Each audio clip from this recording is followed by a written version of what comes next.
मन्त्री परिषद बैठकबाट बाहिरिँदै हुनुहुन्छ कालो चाहिँ के भन्दै हो होइन विशेष मन्त्री परिषद बैठकबाट बाहिरिँदै हुनुहुन्छ भने मैले सर आजको सन्दर्भमा अलिकति बोल्न मिल्छ जुन प्रकारले माइतीघरबाट हेर्नुहोस् त विभिन्न प्रश्नहरू उठिरहेछन् कि आफैले बनाएको सरकार आफ्नै सरकारले पक्राउ गर्न थाल्यो भनेर गुनासो उठाउनु भएको छ। कति क्लासमा पढ्ने 5 मा अनि के हो यो सेन्ट म्यारिज सेकेन्डरी स्कुल ल राम्रोसँग पढ्नुपर्छ हस् ल हस् आफैले बनाएको सरकार आफैले पक्राउ गर्न थाल्यो भनेर यति गुनासो आइरहेछन् आज पक्राउ पर्नु भएको छ के हो खास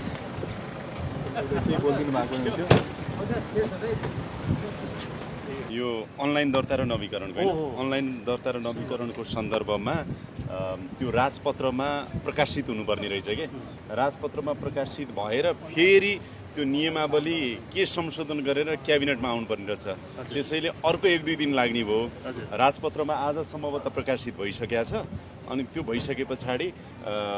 फेरि अब आउँदो क्याबिनेटमा फेरि पेश गरेपछि चाहिँ अब धेरै दिन लाग्दैन अब चाहिँ कामै अगाडि बढेको छ यो प्रक्रिया अलिकति पुरा गर्नुपर्ने भएर मात्रै हो त्यो भएपछि भइहाल्छ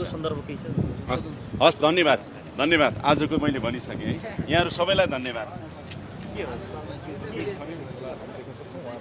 पनि प्रधानमन्त्री कार्यालयबाट यो विशेष मन्त्री परिषदको बैठकबाट बाहिरिँदै हुनुहुन्छ यो दृश्य यति बेला तपाईँलाई हामीले मन्त्री परिषद बैठकबाट